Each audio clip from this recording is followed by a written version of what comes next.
If you could introduce yourself. Sure. I'm Gerard Way. Nice meeting you. Nice meeting you too.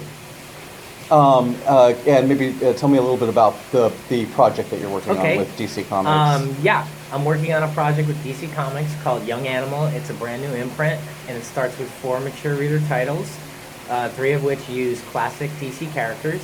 The last character is a new character that I created with Tommy Lee Edwards. And yeah, that's what I'm doing. And to me, I see this as a big art project. So let's start out with some of the classic characters. You're Sure. working with Shade, the Changing Girl. Yes. And Doom Patrol, which is Yes. nice to see Doom Patrol back. Yes. What kind of Doom Patrol are you going to start out with? I mean, like, what are we looking for? Are we looking for, like, the classic? Are we looking for like the more new wave sort of thing? I think we're looking at a bit of everything, you know. Nice. Like when I wrote Umbrella Academy, it's kind of funny now because everybody's like, "Well, but he wrote Umbrella Academy, so what's he? Is he writing 2 Umbrella Academies? Like, is Doom gonna be like Umbrella?" And the answer is no. Doom is very different than Umbrella. Like my biggest influences bringing him into Doom was, well, number one, the entirety of Doom Patrol from the very first issue back in the '60s all the way up to the last issue that Giffen wrote. And, you know, it's going to take time to work it all in, but I'm already pulling stuff in. So you're going to do kind of a Jeff Johns-y sort of like take all the history and make sense of it sort of thing? I don't know how much sense it'll make, but I'm going to take a bunch of stuff. I don't know how much sense Doom Patrol makes. And that's right. That's the that best is true. part. That's you know? always been. But I'm going to honor as much as I can of it. You know, there's going to be bits from every run in there. I own every Doom Patrol comic ever made. Nice. So we'll see Robot Man, Cliff. What's his last name? Oh yeah. He's a state. The funny thing about Doom Patrol is it's basically Robot Man and a bunch of new different characters. That's true. That is true. Yeah. So you've got to have Robot Man, but you'll see Larry Trainer. And nice. I have plans for, I don't know if I should say it's so early. Well, only tell me what you want to tell me. Yeah. I would love to use Rita Farr. Nice. Niles Calder is in there. Awesome. And then some 90s characters too, like Flex Mentallo and very cool. Some new characters, yeah. like Casey Brink. So have you been given like permission to sort of like just go across like what used to be Vertigo sort of thing, or that and before, you know, yeah, like nice. Looking at all the runs. It's like with Flex Metallo and all that. You know, you're bringing other characters in. Yeah, and I just basically, you know, I pitch all this stuff. I sit down with Dan and Jim and I say, what do you think about me using this character? What do you think about me using this one and this one and this one? And I'll kind of like propose a lineup, you know.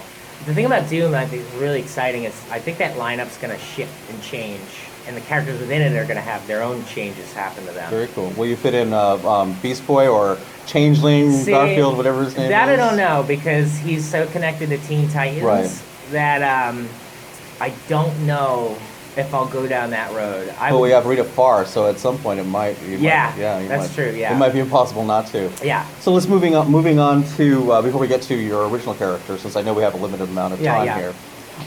Maybe tell me a little about Shade, the Changing Girl, and what you've got planned for that. Yeah. Well, you know, Shade. The concept of Shade was based on the fact that it's Shade, the Changing Man, and Shade went through all these changes in different bodies. I believe it was 2 issues. Shade was a woman, and it just felt like this natural progression. And I believe the last time Shade was used, again trying to fit in with the continuity that came before, he was happy, and he was with his love. And you know, I think the madness was separated from him then, and I just think he had a happy ending. So I was like, who's another Shade that's related to this character? Nice. That's a woman that could inhabit a teenage girl. Like who's that character? So I came up with this character named Loma Shade, who is in some way related to Rack Shade, and steals the Madness Fest and goes on her own quest. So she's like a new Shade. And then there's another title which I'm forgetting. Cave Carson has a cybernetic eye. Of course. Yeah. He's a character. I was looking through the encyclopedia of DC Comics and looking through old Who's Who's. I was going to say Who's for sure. And I was like, who's this guy? Like, immediately jumped out the name. Like, Cave Carson, like, and all these images just started going through my head, like, old adventure comics and Life Aquatic and all this, like, you know, I wanted the book to be funny and violent and, like, all, you know, and also, like, have really human moments between characters. It's really a story about a father and his daughter. and nice. going on these adventures together. And so is it going to be the actual Cave Carson who we've read about in the past? Yep. Yeah. If you've read about him, because he's not really in a. Well, then we read about it in Who's Who. Then. Yeah. He's been in he had this run in the '60s. He was in some books. Yeah. And then I actually think the last person to use him, if I'm not mistaken, was Grant, and it was in a Justice League thing. Oh, really? And he appears in on one page, but I think Grant used him, so he's that was 8 years ago maybe. I don't know. Oh, really? So it's not like the last time we saw him was in Crisis on Infinite Earths or something like that. Right. Yeah. So let's talk about the title that you're starting from scratch. Yeah, Mother Panic. Yeah. That was a character I was working on my own, and I didn't really have a place for it. It was like, all right, do I do this as creator-owned? What do I do? And then I was like, when I realized I was doing this imprint, I was like, you know what? I'm just gonna if I'm gonna do this, I'm gonna do it. I'm gonna throw all my ideas into it. Nice. Because when you put ideas out there, then you get new ones. Right. If you hold on to them forever, you're just stuck with those ideas, and they'll stay in your brain. You just get them out. And I was like, oh, this could be a great character in Gotham. Maybe it's the best place for this character, as opposed to me just creating my own version of Gotham. So that will be in continuity. As much as we can, yeah. And the rest of them seem like they'll be in continuity as well.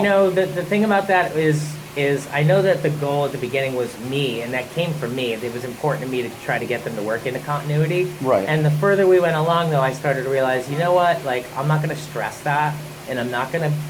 Because then that requires a whole different level of me being involved with the DCU. Right. When I think my real job is to focus on these 4 books and these characters and make them experimental and interesting. See, because historically, these titles or titles like these would have been part of Vertigo or something that would have been outside of the continuity, at least, since the 80s. I mean, there was some periods when Vertigo pops in and out of continuity. Yeah. And I think that's what we're going to see here. I think it's going to probably pop in and out.